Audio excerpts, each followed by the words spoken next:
ఇది పులిచింత ఆకుకూరల్లో ఒక రకమైన ఆకుకూర ఇది మనకు మార్కెట్లో ఎక్కడా దొరకదు.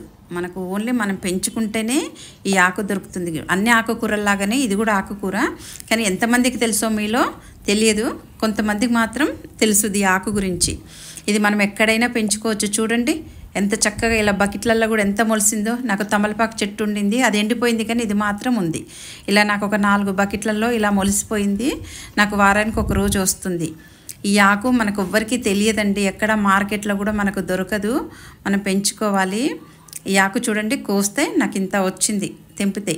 ఈ ఆకు కొంచెం తెంపడం కష్టమే, అంతా ఇట్లా సన్నగా ఉండి ఇది ఉంటుంది. ఒక్కొక్క ఆకు ఏరుకోవాలి, అదొకటి తప్పితే మిగతాదంతా టేస్ట్కి మాత్రం అద్దిరిపోతుంది, చాలా సూపర్గా ఉంటుంది. ఇది చింత చిగురు కన్నా ఎక్కువగా పుల్లగా ఉంటుంది. మన చింత చిగురు కన్నా అంత పుల్లగా ఉండదు, ఈ ఆకు మాత్రం అంత పుల్లగా ఉంటుంది. నోట్లో పెట్టుకుంటే కూడా ఈ ఆకు పచ్చిది తినొచ్చు, పుల్లగా ఉంటుంది. ప్లస్ ఇది చింత చిగురు పప్పు ఎలా చేసుకుంటాం అలా పప్పు చేసుకోవచ్చు. గోంగూర చట్నీ ఎలా చేసుకుంటాం అలా గోంగూర చట్నీ కూడా చేసుకోవచ్చు. చాలా టేస్టీగా ఉంటుంది. ఇందులో సి విటమిన్, కాల్షియము, ఐరన్ చాలా పుష్కలంగా ఉంటాయి. ఇందులో ఔషధ గుణాలు కూడా చాలా ఎక్కువ ఉంటాయి ఈ ఆకుకూరలో. ఈ ఆకు కూడా చూసారా ఎంత వెరైటీగా ఉంటుందో. 3 ఆకులతో పోలినట్టుగా ఒక దానిలాగా ఉంటుంది. ఆకు కూడా చూడడానికి కూడా చాలా బాగుంటుంది ఈ ఆకు కాలుని పులిగోరుతో పోలుస్తారంట. అందుకే దీనికి పులిచింత ఆకు అని కూడా వచ్చింది దీనికి పేరు. ఇది వర్షాకాలం వచ్చిందంటే మనకి ఎక్కడంటే అక్కడ పెరిగిపోతుంది. ఇది చాలా పెరుగుతుంది అనమాట. వర్షాకాలం వస్తే చల్లగా ఉంటే చాలు మనకి ఎక్కువ పెరుగుతుంది.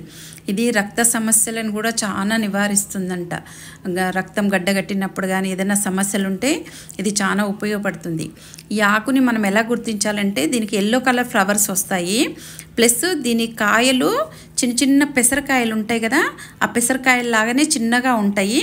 ఆ విత్తనాలను మనం చల్లామనుకోండి ఎక్కడంటే వస్తుంది. తర్వాత మనకు పొమ్మన్నా పోదు, అది స్ప్రెడ్ అవుతూనే ఉంటుంది మొత్తము, అంత ఆకుకూర వస్తుంది.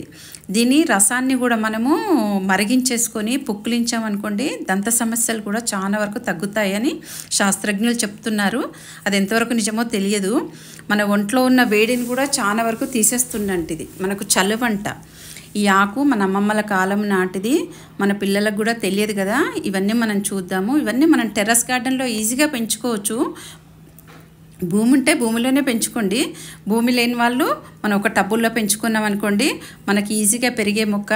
మనం ఒక్కసారి పెట్టామనుకోండి అది పొమ్మన్నా పోదు, మనల్ని పట్టుకొనే వేలాడుతూ ఉంటుంది. అంత మొండి మొక్క ఇది. కానీ దీని పప్పు కనుక మీరు ఒక్కసారి టేస్ట్ చేయండి, చాలా ఇదిగా ఉంటుంది. ఇలాంటి పాతకాలం నాటి ఆకుకూరలన్నీ మన పిల్లలకు తెలిసేలాగా మనం చేద్దాము. చూడండి ఎంత చక్కగా ఉంది ఆకుకూర. మనం ఏ రకంగానైనా దీన్ని చేసుకోవచ్చు. కాకపోతే ఇది ఆకు వాటర్లో వేస్తే నీరు పీల్చదు, మొత్తం పైకి వచ్చేస్తుంది మొత్తము. మనం తామరాకు మీద నీళ్లు పడితే ఎలా ఉంటుంది అలా మొత్తం వచ్చేస్తుంది. ఇది నీరు అస్సలు పీల్చదు.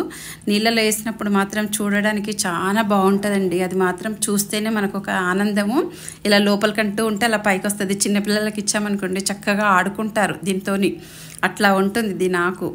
కానీ ఈ ఆకుని కనుక మనము ఎక్కడన్నా ఒక చెట్టు వస్తే మనం ఒకటే దీనికి చిన్నగా ఫ్లవర్, ఎల్లో కలర్ ఫ్లవర్ వస్తుంది.